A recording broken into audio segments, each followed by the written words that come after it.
الحمد لله نحمده ونستعينه ونستغفره ونؤمن به ونتوكل عليه ونعوذ بالله من شرور أنفسنا ومن سيئات أعمالنا من يهده الله فلا مضل له ومن يضلل فلا هادي له ونشهد أن لا إله إلا الله وحده لا شريك له ونشهد أن محمدا عبده ورسوله أرسله بالحق بشيرا ونذيرا بين يدي الساعة فمن يطع الله ورسوله فقد رشد واهتدى ومن يعص الله ورسوله فقد ضل وغوى فإنه لا يضر إلا نفسه ولا يضر الله شيئا نسأل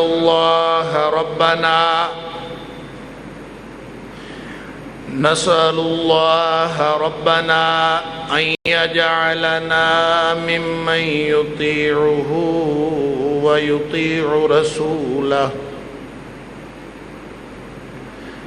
ويتبع رضوانه ويجتنب سخطه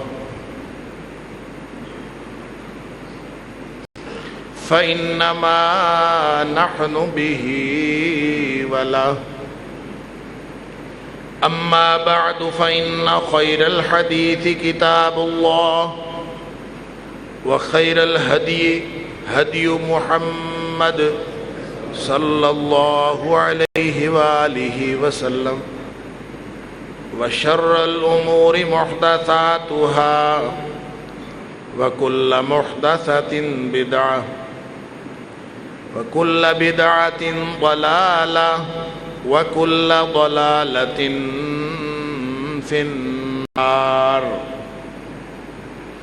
فأعوذ بالله السميع العليم من الشيطان الرجيم من همزه ونفخه ونفثه بسم الله الرحمن الرحيم الذين ينفقون أموالهم بالليل والنهار سرا وعلانية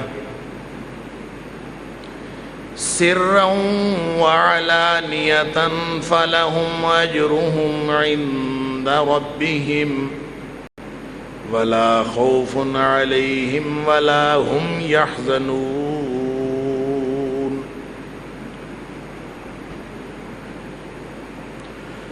جو لوگ اپنے مالوں کو دن رات خرچ کرتے ہیں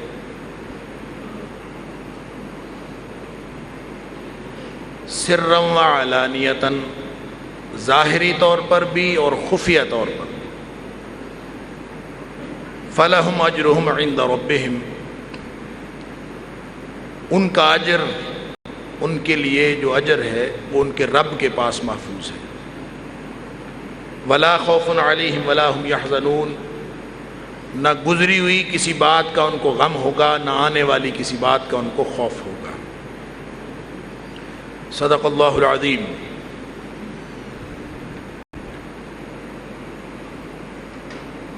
اللہ تعالیٰ نے انسان کو جس امتحان میں اور جس امتحان کے لیے اس دنیا میں بھیجا ہے اس میں بہت بنیادی اہمیت اس کے مال کی ہے. جو بظاہر بہت بڑی نعمت ہے لیکن در حقیقت بہت بڑی آزمائش۔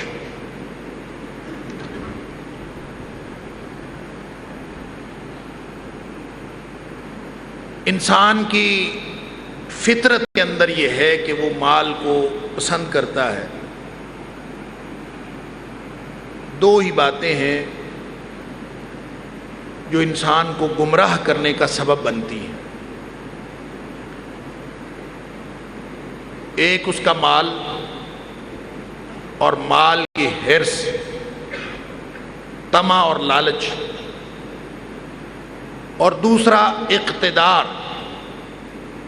اس کی چودراہٹ۔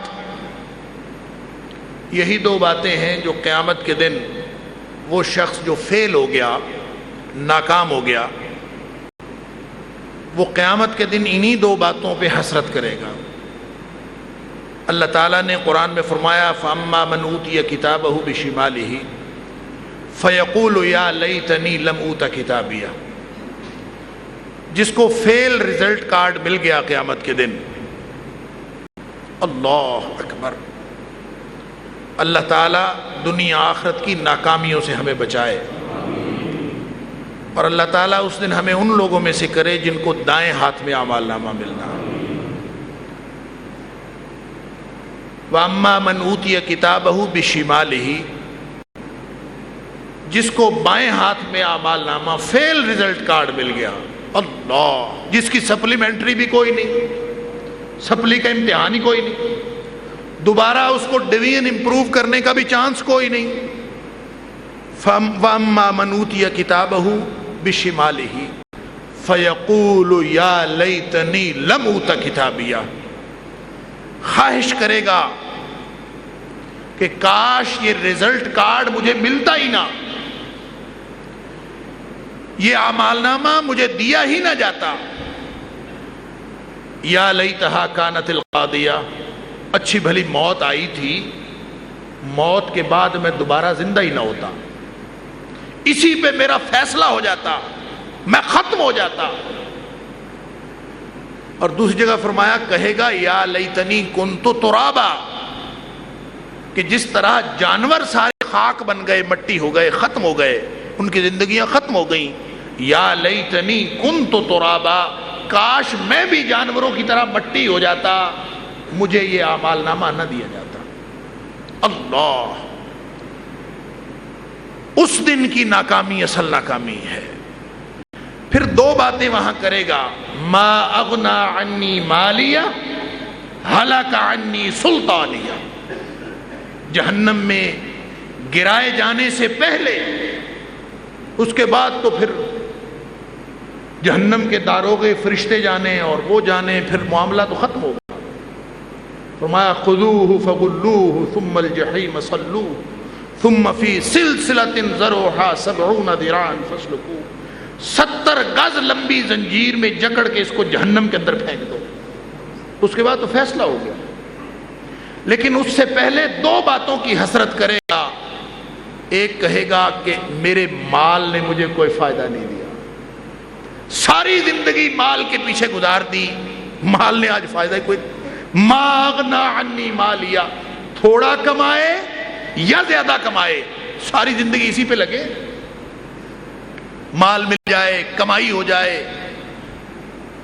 یہ بھی بڑی غنیمت بات ہے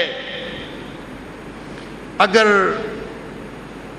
اس بات کا دھیان رہے کہ حلال طریقے سے مل جائے، یہ بھی بڑی غنیمت ہے، کیونکہ نبی پاک صلی اللہ علیہ وآلہ وسلم نے فرمایا قرب قیامت ایک زمانہ لوگوں پر آئے گا کہ لا یبال المرء ما اخذ منہ من الحلال او من الحرام، کوئی شخص اتنی بات کی بھی پرواہ نہیں کرے گا کہ جو آ رہا ہے یہ حلال سے آ رہا ہے کہ حرام سے آ رہا ہے، بس آنا چاہیے جہاں سے مرضی آتا، مال آنا چاہیے، حلال ہے کہ حرام، اس بات کی کوئی پرواہ نہیں۔ نبی پاک صلی اللہ علیہ وسلم نے اس سے خبردار کیا کہ ایک ایسا زمانہ آنے والا ہے کہ لوگ اس بات کی طرف توجہ ہی نہیں دیں گے، یہ ایشو ہی نہیں ہوگا کہ حلال سے آ رہا ہے کہ حرام سے، بس مال آنا چاہیے، مال آنا یہ مسئلہ ہے، مال مسئلہ ہے۔ تو فرمایا کہ قیامت کے دن یہی حسرت اور افسوس بنے گا، ما اغنا عنی مالیا، مجھے میرے مال نے ککھ میں فائدہ نہ دیا، اسی مال نے مروا دیا مجھے۔ اور دوسری بات ہلاک عنی سلطانیہ، چودر بڑا بننے کی خواہش۔ سلطان صرف اقتدار کا نام نہیں ہے، سلطان بڑا بننے کی خواہش کا نام ہے۔ کوئی شخص کسی کرسی پر براجمان ہو، اس میں بھی سلطان ہو سکتا ہے، اور کسی کے پاس ککھ بھی نہ ہو، وہ اس میں بھی سلطان ہو سکتا ہے۔ میں بڑا بن جاؤں، اپنے ماحول میں، اپنے حالات میں اپنے آپ کو بڑا سمجھنا اور بڑا بننے کی خواہش کرنا کہ میں وہاں پہنچ جاؤں، میں وہاں پہنچ جاؤں، یہی سلطان ہے۔ اور یہ مروا دینے والی چیز ہے، ہلاک کر دینے والی چیز ہے کہ میں بڑا بن جاؤں، اپنے آپ کو بڑا بنانے کے لیے آگے بڑھنے کی کوشش کرنا۔ اللہ اکبر۔ ما اغنا عنی مالیا ہلک عنی سلطانیہ۔ تو اللہ تعالیٰ فرماتے ہیں الذین ينفقون اموالهم باللیل والنہار، جن کے پاس مال ہیں لیکن کام وہ کیا کرتے ہیں، ينفقون اموالهم باللیل والنہار سرا وعلانیہ، انہوں نے ساری زندگی مال پر لگا دی ہے، لیکن مال کمانے پر نہیں، مال خرچ کرنے۔ الذین ينفقون اموالهم، مال خرچ کرتے ہیں۔ کب کرتے ہیں؟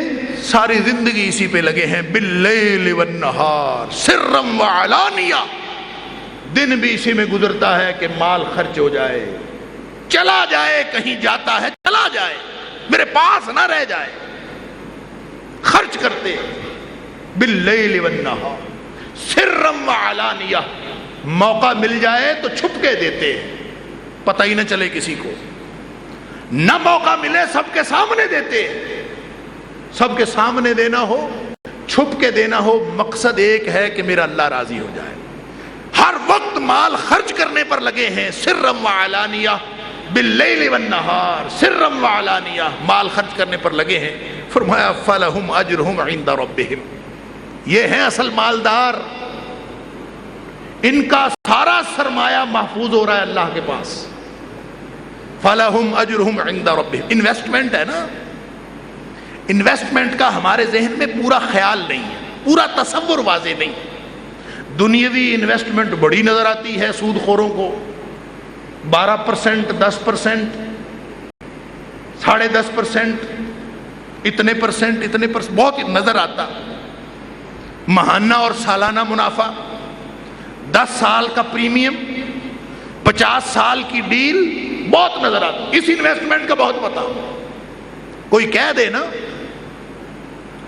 کہ بھئی آج 100 روپے جمع کرا دو، کل آ کے 200 لے جانا میرے سے، یہ بھی بڑی بات۔ 125 لے جانا، 110 لے جانا،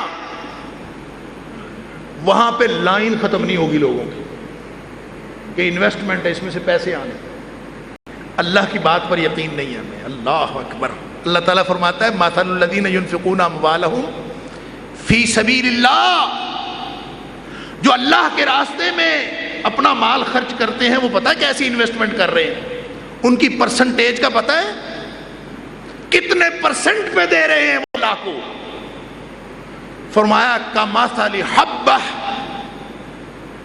انبتت 7 سنابل فی کل سنبلۃ 100 حبہ۔ یہ انویسٹمنٹ یہ ہے کہ جیسے کسی نے ایک دانہ، ایک بیج اللہ کے راستے میں دیا ہو، اور وہ بیج ایسا ہے کہ وہ اس میں سے 7 بالیاں اگائیں۔ بیج جب کاشت کیا تو بیج میں سے پودا نکلا، پودے میں 7 بالیاں، 7 سٹے بنے، اور فرمایا ہر سٹے میں 100 دانے لگ گئے۔ 7 بالیاں اور ہر بالی میں 100 دانے۔ فرمایا یہ حساب ہے تمہیں سمجھانے کے لیے، اللہ کا اصل حساب یہ نہیں ہے۔ اللہ تعالیٰ کا عطا فرمانے کا، قرض واپس کرنے کا، انویسٹمنٹ کے منافع کا، اللہ کا اصل حساب یہ نہیں ہے۔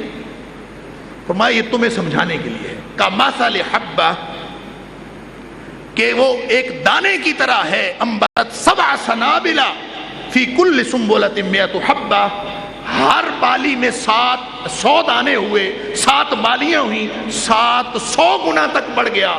فرمایا یہ حساب تمہیں سمجھانے کے لیے ہے. واللہ یضاعف لمن یشاء، اللہ تعالیٰ اصل میں تو اس سے بھی زیادہ بڑھا دیتا ہے. واللہ یضاعف لمن یشاء، وہ اس سے بھی زیادہ بڑھا دیتا ہے. واللہ واسع علیم، اس کے پاس کوئی کمی ہے؟ اس کے پاس منافع بڑھانے کے لیے کوئی لمٹ ہے؟ جب اس کے پاس لمٹ کوئی نہیں. واللہ واسع، وہ بڑی وسعتوں والا ہے، وسعتیں کر دیتا ہے. 700 بھی چھوٹی بات. واللہ یضاعف لمن یشاء، اللہ اس سے بھی بڑھا دیتا. اس انویسٹمنٹ کی سمجھ ہمیں نہیں آئی. دنیا کی انویسٹمنٹ کی سمجھ ہم سب کو آئی. کتنے پرسنٹ؟ اللہ اکبر، اللہ تعالیٰ کس پرسنٹیج کی بات کرتا ہے یہ ہماری سمجھ میں نہیں آئی. سمجھ میں نہ آنے کی جو اصل وجہ ہے وہ یہ ہے کہ 2 طرح کے نظام ہائے معیشت ہیں دنیا کے اندر. پورا سسٹم، پورا مائنڈ سیٹ ہی مختلف ہے. ایک اسلام کی معیشت ہے، اس کی سوچ ہی اور ہے. ایک سودی معیشت ہے، اس کے مقابلے میں سودی معیشت، اس کی سوچ ہی اور ہے. سودی معیشت کی سوچ اور ہے. سودی معیشت میں رہنے والا کبھی سوچ ہی نہیں سکتا کہ اسلامی معیشت کے حسابات کیا ہیں. اس کو سوچ ہی نہیں آتی. وہ ہمیشہ 1 اور 1 2، 2 اور 2 4 اسی چکر میں رہتا ہے. اس کو یہ سمجھ نہیں آتی کہ یہ اللہ کا دین کس قسم کی معیشت کا تقاضا کرتا. حالانکہ اس نے شروع میں بتا دیا تھا کہ سودی معیشت کمائی کی معیشت ہے، کمانے کی. مال کماؤ، مال بڑھاؤ. مال بڑھانے کی سوچ کا نام سودی معیشت ہے. سودی معیشت مال بڑھانے کا نام. چاہے 1% بڑھے، 0.5% بڑھے، 0.1% سے لے کر 12 13 14 15 20 25%، جتنا مرضی بڑھے مال بڑھنا چاہیے بس. سودی معیشت والا ساری زندگی یہی سوچتا رہے گا میرا مال بڑھتا کیسے. اس کی سوچ اس کے علاوہ کہیں جا ہی نہیں سکتی. یہ فرق ہے. لوگوں کی سمجھ میں یہ بات نہیں آتی تھی تجارت اور سود میں فرق کیا ہے. آج بھی نہیں آتی. آج بھی لوگ سود کو تجارت کہتے ہیں، تجارت کو سود کہہ دیتے. آج بھی نہیں سمجھا. اور کہتے تھے انما البیع مثل الربا. قرآن کہتا ہے کہ ان کو جب سمجھاؤ کہ بھئی یہ 2 الگ الگ نظام ہائے معیشت ہیں، ان کا آپس میں کوئی تعلق نہیں، ان کی سمجھ میں بات نہیں آتی. کہتے ہیں کہ تجارت میں بھی منافع ہوتا ہے، سود میں بھی منافع ہوتا ہے، یہ ویسا ہی ہے، اس میں فرق ہی کوئی نہیں. اللہ تعالیٰ فرماتا ہے اتنی بات ان کو سمجھ نہیں آئی کہ یمحق اللہ الربا ویربی الصدقات. یہ بالکل 2 مختلف نظام ہائے معیشت ہیں. جس میں مال بڑھتا ہوا میں نظر آتا ہے نا، ربا کا معنی ہی بڑھوتری ہے. سود کے لیے عربی میں جو لفظ ہے وہ ہے ربا. ربا کا معنی ہی اضافہ ہوتا. تو جہاں آدمی سمجھتا ہے نا یہاں اضافہ ہو رہا ہے، وہاں اصل میں اضافہ نہیں ہو رہا ہوتا. اللہ تعالیٰ اس اضافے کو مٹاتا ہے. سود کے معاملات کو اللہ تعالیٰ، سودی معیشت کبھی فائدہ مند ہو سکتی ہی نہیں، خاص طور پر اس شخص کے لیے جو اللہ کو مانتا ہے. اللہ کو ماننے والا سودی معیشت فائدہ دے سکتی ہے، اس کو جو اللہ کو مانتا نہیں. جو اللہ کو ماننے والا ہے وہ اگر سودی معیشت میں سے فائدہ لینے کی کوشش کرے ہمیشہ گھاٹے میں رہے، کبھی فائدہ نہیں ہو سکتا. اس لیے کہ اللہ فرماتا ہے کہ اللہ تعالی یمحق اللہ الربا، اللہ سود کو گھٹاتا ہے. ویربی الصدقات، بڑھاتا جس کو ہے وہ صدقہ. اور صدقہ کس کو کہتے ہیں؟ مال دینے کو. اب ایک طرف کمانا، ایک طرف دینا، یہ تو زمین آسمان کا فرق ہے. لہذا سودی معیشت کمائی کی معیشت ہے. اضافے کی معیشت ہے، بڑھوتری کی معیشت ہے، اپنے مال میں زیادتی اور اضافہ کرنے کی سوچ کی معیشت ہے، جبکہ اسلام کی معیشت انفاقی معیشت ہے، خرچ کرنے کی معیشت ہے، مال دے دینے کی، اپنے سے دور کر دینے کی۔ اللہ اکبر! کہ نبی پاک صلی اللہ علیہ وآلہ وسلم تیزی سے اٹھے، تیزی سے نماز ختم ہوئی، جلدی سے لوگوں کے کندھے پھلانگتے ہوئے نبی پاک صلی اللہ علیہ وسلم جلدی سے اپنے گھر تشریف لے، اور تھوڑی دیر بعد نبی پاک صلی اللہ علیہ وسلم واپس تشریف لے آئے۔ صحابہ پریشان ہو گئے، اتنی تیزی سے نماز پڑھتی فوراً۔ فرمایا ہاں، گھر میں ایک سونے کا ٹکڑا پڑا ہوا تھا، اور مجھے خیال آیا کہ کہیں وہ پڑا نہ رہ جائے اور رات پڑ جائے، کہیں پڑا نہ رہ جائے اور رات ہو جائے اور یہ میرے گھر میں پڑا ہو اور میں نے اس کو صدقہ ہی نہ کیا ہو۔ اس پریشانی میں جلدی سے اٹھا، خرچ کر دو، جو ہے وہ خرچ کر دو۔ خرچ کرنا اتنی بڑی انویسٹمنٹ ہے، یعنی وہاں پہ ہم انویسٹ کرتے ہیں مال کمانے کے لیے، یہاں اللہ تعالیٰ فرماتا ہے کہ ان ریٹرن آتا تو ہے، لیکن یہ اس طرح سے نہیں آتا جس طرح سے تم سودی معیشت میں سمجھتے ہو۔ یہ آتا ہے، یہ اللہ تعالیٰ نے اپنے پاس رکھا ہے، فَلَهُمْ أَجْرُهُمْ عِنْدَ رَبِّهِمْ۔ یہاں پہ سٹاک ہو رہا ہے، اکاؤنٹ میں جمع ہو رہا ہے، اور جب ملے گا نا، اللہ اکبر، اس وقت آدمی کو احساس ہوگا کہ میں نے کتنی بڑی انویسٹمنٹ دنیا میں کر لی تھی۔ وہ مال جو دنیا میں انسان کمانے کی طرف دوڑتا ہے، اگر اس کو خرچ کیا اللہ کے لیے، بندہ سمجھتا ہے سود بڑھتا ہے، اس میں کم ہوتا ہے۔ اللہ تعالیٰ فرماتا ہے سورہ روم کے اندر کہ وَمَا آتَيْتُم مِّن رِبَا، تم سود کا لین دین کرتے ہو نا، اور اس لیے کرتے ہو لِيَرْبُوَ فِي أَمْوَالِ النَّاسِ، اس لیے کرتے ہو کہ لوگوں کے مال بڑھ جائیں، یہی تمہارا مطمع نظر ہوتا ہے، مال بڑھ جائے، مال بڑھانا مقصود ہوتا ہے۔ فرمایا فَلَا يَرْبُو عِنْدَ اللَّهِ، بظاہر تمہیں اس کے ساتھ روپیہ جڑتا ہوا نظر آئے گا، لیکن حقیقت میں وہ کک نہیں بڑھتا۔ فَلَا يَرْبُو عِنْدَ اللَّهِ، اللہ کے ہاں وہ کوئی نہیں بڑھتا، اللہ کے اکاؤنٹ میں کچھ بھی نہیں ہے، اللہ کے ہاں آپ کے اکاؤنٹ میں کچھ بھی نہیں ہے۔ وَمَا آتَيْتُم مِّن زَکَاةٍ، ہاں البتہ اس کے مقابلے میں وہاں تھا کمانے کے لیے، یہاں کیا ہے، اس میں سے ڈیڈکشن کمی کر دیں۔ زکوٰۃ ہے تو 2.5% سالانہ نکال دیں۔ تُرِیدُونَ وَجْهَ اللَّهِ، مقصد کیا ہے، میرا اللہ راضی ہو جائے۔ تُرِیدُونَ وَجْهَ اللَّهِ، مال دے رہا ہے، اور آدمی سمجھتا ہے کہ شاید میرا مال کم ہو رہا ہے۔ فرمایا اولئک هم المضعفون، اصل میں تو مال ان کا بڑا ہے، اصل اضافہ تو ان کے مال میں ہوا ہے، جنہوں نے اللہ کو راضی کرنے کے لیے اللہ کے راستے میں مال خرچ کیا، ان کا مال بڑا۔ ہم سمجھتے ہیں مال دینے سے کم ہوتا ہے، تو یہ بالکل دو الٹ معیشتیں ہیں، دو نقطہ نظر ہیں، دو نظام ہائے معیشت ہیں، ایک کمائی کی معیشت ہے، ایک انفاق کی خرچ کرنے کی معیشت ہے۔ شروع میں فرما دیا تھا قرآن میں الذین یؤمنون بالغیب ویقیمون الصلاۃ ومما رزقناہم ینفقون، غیب پر ایمان رکھتے، بن دیکھے ایمان، نمازیں قائم کرتے، ومما رزقناہم، عطا ہم فرماتے ہیں، دیتے ہم ہیں، ينفقون، جو اللہ والے ہوتے ہیں ان کا کام خرچ کرنا ہے۔ لہذا ڈسٹنکشن کیا ہوئی، امتیاز کیا ہوا، امتیاز یہ نہ ہوا کہ کتنا کماتا ہے، امتیاز یہ ہوا کہ کتنا خرچ کرتا ہے۔ سوال کیا بنا، سوال بنا کہ لڑکا بڑا اچھا ہے رشتے کے لیے، کتنا کماتا ہے، یہی سوال کرتے ہیں نا ہم، کتنا کماتا ہے، یہ سوال سودی معیشت کا سوال ہے. اسلامی معیشت کا سوال یہ ہے کہ کتنا خرچ کرتا ہے. کیوں؟ اللہ کے ہاں اجر کمانے والے کا نہیں ہے.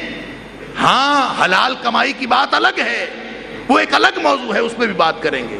حلال کمائی بھی بڑا اللہ کے ہاں اجر والا، خاص طور پہ اس ماحول میں جہاں حرام اور حلال کا فرق ہی کوئی نہ ہو. نبی پاک صلی اللہ علیہ وسلم نے فرمایا کہ کوئی شخص حلال کمانے کے لیے، حرام کے بڑے ذرائع ہیں، کرسی پہ بیٹھ کے حرام کما سکتا ہے، لیکن وہ حلال کمانے کی کوشش کرتا ہے تو حلال کمانے کے لیے اس کو اپنے مقام کے شایان شان جگہ نہیں ملتی. کم تر سٹیٹس کی بات، ریڑھی لگانی پڑ گئی، پھڑی پہ کھڑا ہونا پڑ گیا.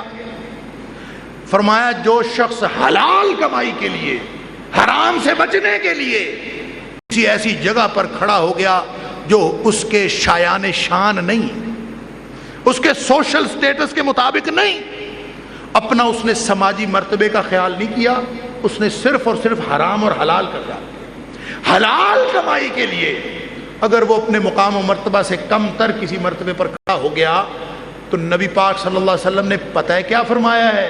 یہ نہیں فرمایا کہ اس کو اجر ملے گا، فرمایا واجبت لہ الجنہ، اس کے اوپر جنت لازم ہو گئی.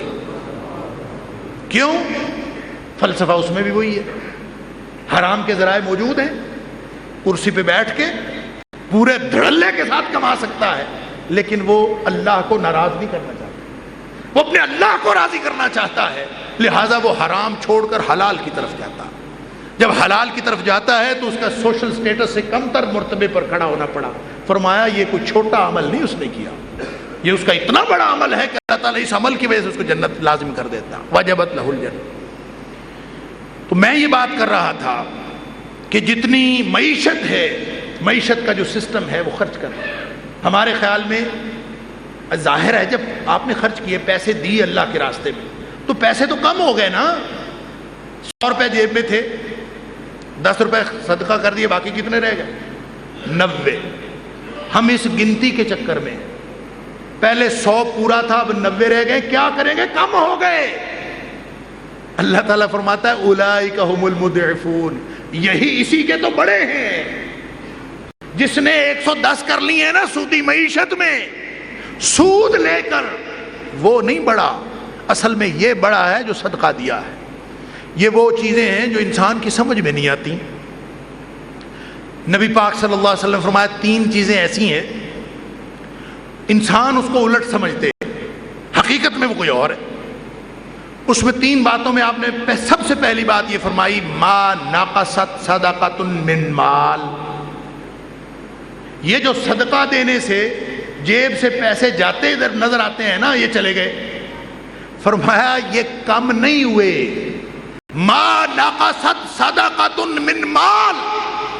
نبی کریم صلی اللہ علیہ وسلم گارنٹی دے رہے ہیں قرآن کے بعد کہ جو صدقہ دیا ہے نا، تمہیں نظر آتا ہے کہ پیسے کم ہوئے ہیں، یہ پیسے کم نہیں ہوئے. صدقے سے کبھی پیسے کم نہیں ہوتے. ما نقصت صدقۃ من مال، ما نقصت صدقۃ من مال. کبھی بھی صدقے سے مال کم نہیں ہوتا. دوسری بات فرمایا وما زاد اللہ عبدا بعفو الا عزا. لڑائی ہو جائے نا تو کوئی آپ پہ زیادتی کر لے تو دل کرتا ہے بدلہ لینے کو، اور آدمی کہتا ہے اس کی ایسی کی تیسی. اگر میں نے بدلہ نہ لیا، ناک نہیں رہتی، عزت نہیں رہتی، بدلہ نہ لیا. نبی پاک صلی اللہ علیہ وسلم فرمایا یہ کانسیپٹ ہی غلط ہے، یہ تصور ہی غلط ہے. فرمایا معاف کر دینے سے صرف ایک ہی چیز میں اضافہ ہوتا ہے اور وہ ہے عزت. ما زاد اللہ عبدا بعفو الا عزا. اللہ تعالیٰ کوئی شخص کوئی اگر کسی دوسرے کو معاف کر دیتا ہے تو اس کو اللہ تعالیٰ صرف ایک چیز میں اضافہ فرماتا ہے، وہ ہے اس کی عزت. ہم سمجھتے ہیں عزت خاک میں مل گئی، اگر ہم نے بدلہ نہ لیا تو عزت گئی. فرمایا عزت تو اسی کو ملتی ہے جو اصل میں معاف کرتا ہے. اور تیسری بات نبی پاک صلی اللہ علیہ وسلم نے فرمایا وما تواضع احد للہ، اللہ اکبر، جو اللہ کے لیے جھک گیا، نکو بن گیا، چھوٹا بن گیا. وہاں سلطان کی بات ہو رہی تھی نا، ابھی سلطان کی بات ہوئی کہ قیامت کے دن کہے گا ہلاک عنی سلطانیہ، میری چودراہٹ نے مجھے مروا دیا، بڑا بننے کی خواہش نے مروا دیا. یہاں نبی پاک صلی اللہ علیہ وسلم فرماتے ہیں وما تواضع احد للہ، جو شخص چھوٹا بننا قبول کر لے، جھک جائے، نکو بن جائے، اپنے کسی داؤ لگانے کے لیے نہیں، کسی داؤ فریب کے لیے نہیں، لوگوں کو کسی فریب میں مبتلا کرنے کے لیے نہیں، للہ، اللہ کے لیے. یہ سب اللہ کے بندے ہیں، یہ سارے ہی میرے سے اچھے، میں سب سے چھوٹا ہوں. جھک گیا، تواضع اختیار کر لی، چھوٹا بن گیا. فرمایا الا رفعہ اللہ، اللہ اس کو عروج عطا فرما دیتے ہیں، اللہ اس کو بلندیاں عطا فرما دیتے ہیں، کیونکہ یہ اللہ کے لیے جھکا ہے، اللہ اس کو بلند فرما دیتے ہیں. ہمارا کانسیپٹ اور ہے، اللہ کے دین کا دیا ہوا کانسیپٹ اور ہے، ہمارے تصورات اور ہیں. لہذا فرمایا مال خرچ کرنا. حضرت بلال رضی اللہ تعالیٰ عنہ کو نبی پاک صلی اللہ علیہ وسلم مخاطب کر کے فرماتے ہیں، بلال، صحیح حدیث ہے، یا بلال انفق، بلال خرچ کیا کر. اب یہ نہیں فرمایا کمایا کر، خرچ کیا کر. اور ساتھ فرمایا فلا تخش من ذی العرش اقلالا، اور جو تو خرچ کرتا ہے نا عرش والے کی رضا کے لیے، تو کبھی عرش والے سے یہ خیال نہ رکھنا دل میں کہ وہ کبھی تیرے مال میں کمی کر دے گا، اس کے پاس بڑا مال ہے. فلا تخش من ذی العرش اقلالا، کبھی اس خیال میں نہ آنا، اس خدشے کا، اس بدگمانی کا دل میں شائبہ بھی نہ ہو کہ عرش والا تمہارے مال میں کمی کر دے گا. تو خرچ کرتا رہے، سمجھ کہ جب خرچ کرے گا تو تیرا اللہ تجھے اور زیادہ عطا فرما دے گا. تو خرچ کرے گا تو دے گا نا، تو خرچ کرتا جا، وہ تجھے عطا فرماتا جائے گا. اللہ انفق، ایک حدیث میں آتا ہے بخاری شریف میں، انفق، خرچ کر، یہ اللہ کی انویسٹمنٹ ہے. اور سودی معیشت کہتی ہے کہ تم سے قرض حسنہ لیا کسی نے، اس پہ قرض لیا ہے نا کسی نے، اس پہ سود لگا دو. بھی لاکھ روپے لیا ہے، آخر تم نے سال خرچ کرنا ہے، سال استعمال کرنا ہے تم نے، تو سال بعد جب واپس دو گے تو میں 1.25 لاکھ لوں گا، 1,10,000، آخر تم نے کمانا ہی ہے نا اس میں سے. اللہ اکبر. سودی معیشت 1000 بہانے اور 1000 دلیلیں دیتی ہے. اسلامی معیشت کہتی ہے کہ کسی نے پیسے ادھار لیے تھے نا، تو وہ کہتا ہے کہ میں تمہیں 1 سال بعد واپس کر دوں گا. سال آ گیا، واپس نہیں کر سکا، بیچارہ تنگی کے حالات میں ہے. ان کان ذو عسرۃ، فرمایا اگر بیچارہ تنگ ہے نا، فناظرۃ الی میسرہ، تو یہ نہ خیال کرو کہ سال ہو گیا ہے اور اس نے پیسے نہیں دیے، بلکہ اس کو مہلت دے دو کہ جب ہوں گے دے دینا. فناظرۃ الی میسرہ، قرض دیا، پیسے تمہارے ہیں. سودی معیشت کہتی سود لے لو، اور سال گزر گیا، سود در سود لگا دو، اس کے اوپر اور سود بڑھا دو، اور بڑھتا ہے. مہینے بعد دینے تھے تو اتنے، 2 مہینے بعد اتنے، 4 مہینے بعد اتنے، بالکل نظام ہی مختلف. اللہ تعالیٰ فرماتا ہے فناظرۃ الی میسرہ، کوئی بات نہیں، تنگی ترشی ہر ایک پہ آتی ہے. اگر کوئی آدمی دینے کے قابل نہیں ہے تو اس پہ سود نہیں لگانا، بلکہ اس کو مہلت دے دینی ہے. ٹھیک ہے، الی میسرہ، جب تمہارے اوپر خوشحالی آئے گی تب دے دینا. اللہ اکبر. بلکہ فرمایا وَأَن تَصَدَّقُوا خَيْرٌ لَكُمْ، اگر ویسے ہی اس کو چھوڑ دو نا تو اصل تو تمہارے لیے بہتری اس میں ہے. خوشحالی تک مہلت دے دو، کم از کم معیار ہے، اور اصل معیار یہ ہے وَأَن تَصَدَّقُوا خَيْرٌ لَكُمْ، اور ویسے ہی چھوڑ دو۔ کیوں؟ اس لیے کہ تم نے اجر تو اللہ سے لینا ہے نا، اور اللہ کے ساتھ سبحان اللہ۔ قرآن میں تو مثال دی نا دانے کی اور 7 بالیوں کی، نبی پاک صلی اللہ علیہ وسلم نے بخاری شریف کی حدیث ہے ایک اور مثال دی۔ نبی پاک صلی اللہ علیہ وسلم فرمایا یہ اللہ کے سامنے جو انویسٹمنٹ ہے اس کا سلسلہ ہی اور ہے۔ فرمایا کہ من تصدق بتمرۃ، کوئی شخص ایک کھجور اللہ کے راستے میں دیتا، یہ بخاری مسلم کی حدیث ہے، ابو ہریرہ رضی اللہ تعالی عنہ راوی ہیں، فرمایا کہ جو شخص ایک کھجور اللہ کے راستے میں دیتا ہے من کسب طیب، لیکن ایک شرط ہے ہو حلال کمائی سے، حرام سے نہ ہو، حرام کا شائبہ نہ ہو اس پر۔ من کسب طیب، کسی شخص نے ایک کھجور، بلکہ فرمایا کھجور کے برابر، بعدل تمرۃ، من تصدق بعدل تمر، کھجور یا کھجور کے برابر کچھ، 2 روپے کی کھجور، 1 روپے کی کھجور، 1 روپیہ دے دیا، یا کوئی ایسی چیز جو کھجور کی قیمت کی ہے، ایک کھجور، تو فرمایا من کسب طیب، یہ شرط ہے ہو حلال کمائی سے، طیب پاکیزہ کمائی سے۔ کیوں؟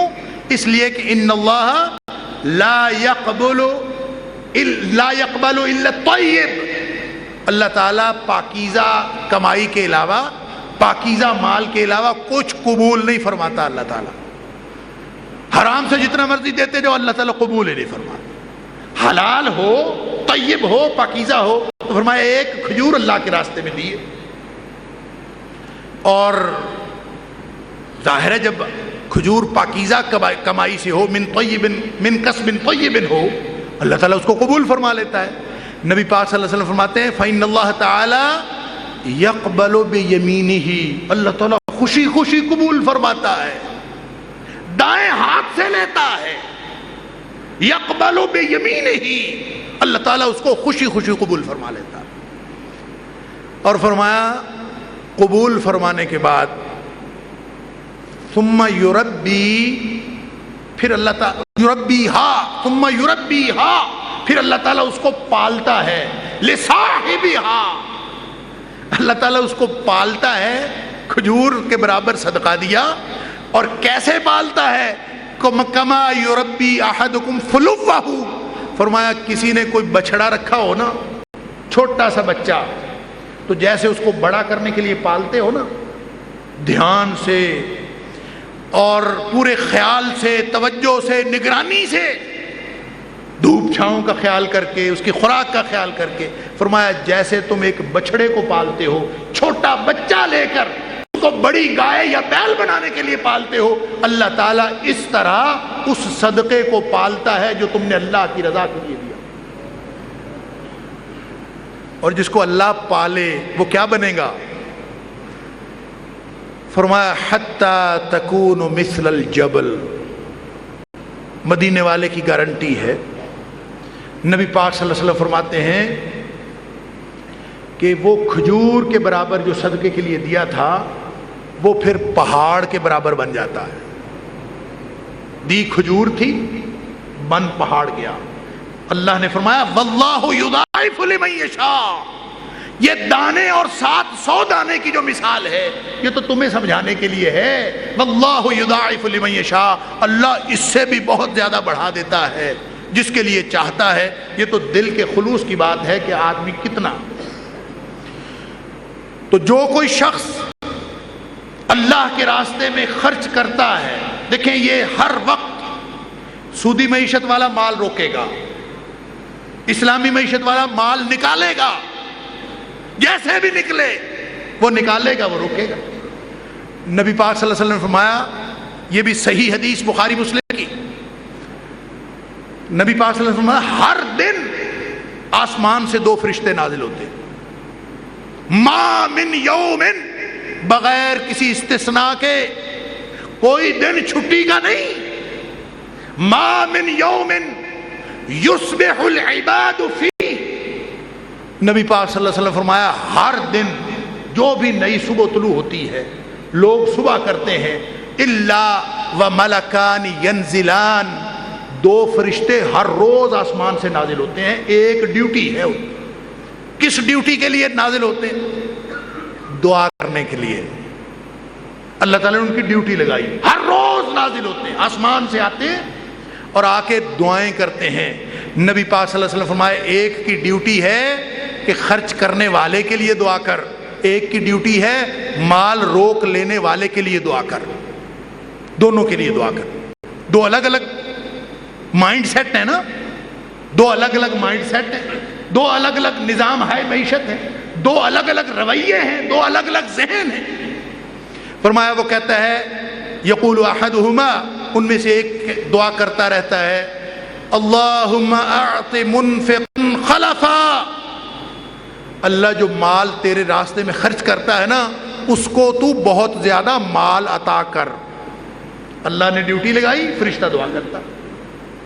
اور فرمایا دوسرا پھر کہتا ہے وَيَقُولُ الْآخَرُ، دوسرا یہ دعا کرتا ہے اللہم اعط ممسکن تلفا، اللہ جس نے مال روک کے رکھا ہے نا اس کا بیڑا غرق کر دے۔ لہذا ہر روز ما من یوم، اتوار کو بھی چھٹی نہیں ہے، ہر روز فرمایا صبح ہوتی ہے ان کی ڈیوٹی ہے جاؤ جا کے دعا کرو، جو اللہ کے راستے میں دیتا ہے اس کے لیے دعا کرو اللہ اس کا مال بڑھائے، اور جو روکتا ہے اس کے لیے دعا کرو اللہ اس کا بیڑا غرق کر دے۔ اللہ تعالیٰ مجھے اور آپ کو اپنی پاکیزہ کمائیوں میں سے خرچ کرنے کی توفیق عطا فرمائے۔ شعبان کا مہینہ رمضان کی تیاری کا مہینہ ہے۔ پچھلے جمعے میں روزوں کے حوالے سے بات ہوئی تھی، تو انشاءاللہ خرچ کرنے کے حوالے سے گفتگو کا سلسلہ جاری رہے گا، اور دیگر رمضان کی تیاریاں ایک جمعہ درمیان میں رہ گیا، انشاءاللہ اسی حوالے سے بشرط زندگی بشرط توفیق الہی انشاءاللہ گفتگو ہوگی۔ اللہ تعالیٰ مجھے اور آپ کو صحیح معنوں میں رمضان کی تیاری کرنے اور پھر اس سے کما حقہ استفادہ کرنے کی توفیق عطا فرمائے۔ وآخر دعوانا الحمدللہ رب العالمین۔